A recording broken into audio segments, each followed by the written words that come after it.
All right, next on my screen is Jules. Unmute. Do I just start talking or do I wait I for was you to gonna ask say, the question? tell us your name and how long you've been working on Knative.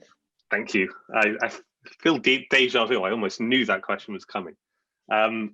So I think I'm newer than some of the other people. I haven't been here since, I actually was slightly here when the project started, or at least when it was first publicized and was called something that wasn't Knative. But then I snuck off back to Cloud Foundry for a little while and then came back. But I've been back for a fair while, like over a year, but definitely less than some other folks. So I've mostly been working on autoscaler, but I contribute fairly widely across the project, although not as much in eventing. I'd like to contribute more in eventing. That's been one of the areas that I haven't, but I've done a fair few features around the project. So I think I've got a reasonably good view across the project.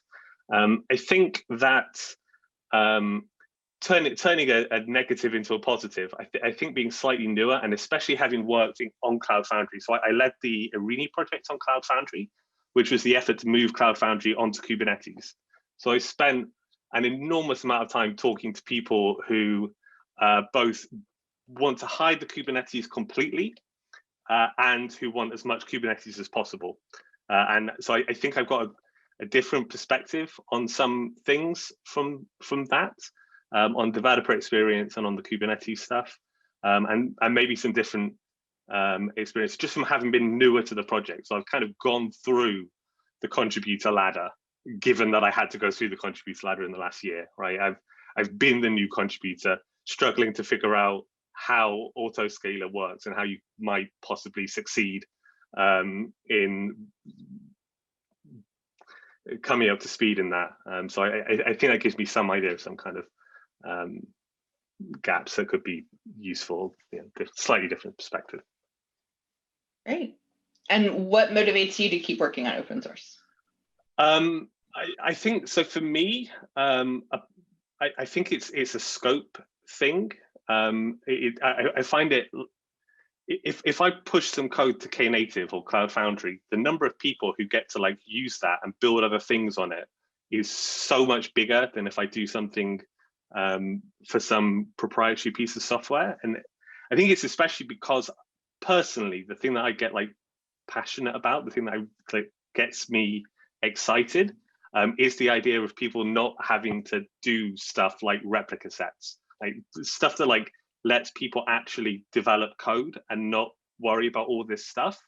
And I don't think you can successfully stop them doing that without us all agreeing on what's the higher level thing.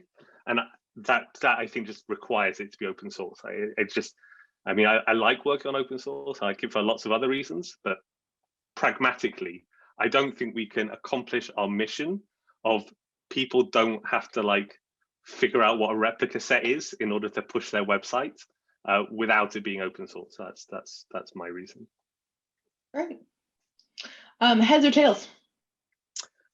Tails always. Okay, and I did the Google Chrome flip, so I don't have an actual coin. What is your favorite zoo animal and why? My favorite zoo animal, I think it's a giraffe, because my little daughter, who is 10 months old, we've been, she obviously she's a pandemic baby, so she hasn't been to a zoo or anything of that nature. But we have this book with different animals and stuff, and that's the one that she likes. So I'm going to have to go with that. Okay. Valid reason. I mean, from now on, she gets to pick all of my favorite things. When she has one, it's my one. That's usually how it works. Yeah. That's how I was really into Pokemon.